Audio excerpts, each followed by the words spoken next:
সবশেষ খবর জানতে এই মুহূর্তে শেরপুরের ঝিনাইগাতি এলাকায় আছেন সহকর্মী শহীদুল ইসলাম হীরা। সরাসরি চলে যাচ্ছি তার কাছে।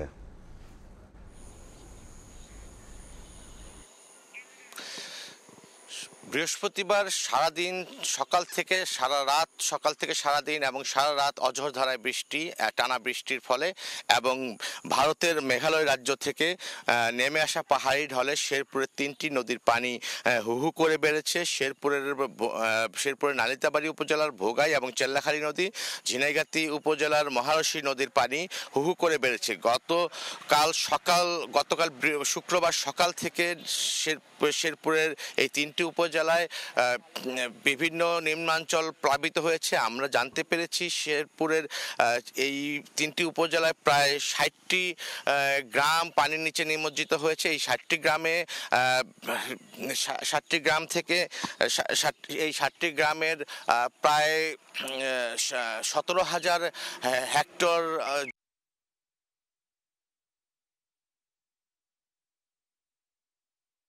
কৃষি বিভাগ আমাদেরকে জানিয়েছেন যে এই পানি যদি 3 থেকে 4 দিনের মধ্যে নেমে যায় তাহলে এই ধানের ক্ষেত এবং সবজি ক্ষেতগুলো কিছুটা রিকভার করা সম্ভব। তবে আমরা আরো জানতে পেরেছি, মৎস্য বিভাগের সাথে আমরা কথা বলেছি, মৎস্য বিভাগের সাথে আমরা কথা বলে জানতে পেরেছি শেরপুরে প্রায় 2 শতাধিক মাছের ঘের ইতিমধ্যে পানিতে তলিয়ে গেছে। সব মাছ ভেসে গেছে,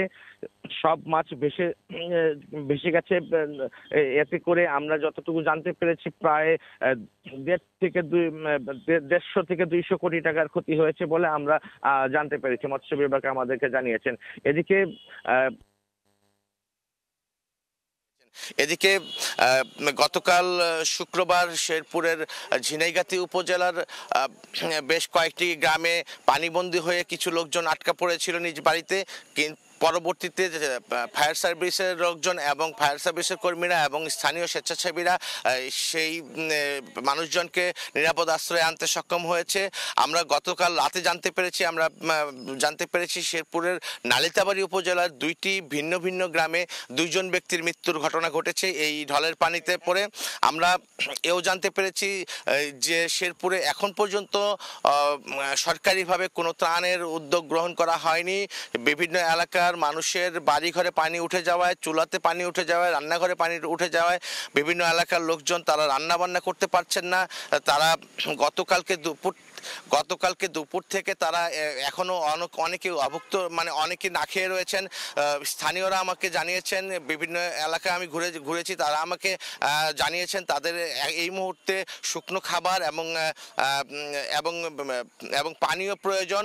তো শেরপুরের ঝিনাইগাতি, নালিতাবাড়ি এবং শ্রীবর্দী উপজেলার পাহাড়ি ঢলের খবর নিয়ে এই ছিল আমার কাছে সর্বশেষ তথ্য। এতক্ষণ সরাসরি যুক্ত ছিলাম শেরপুর থেকে।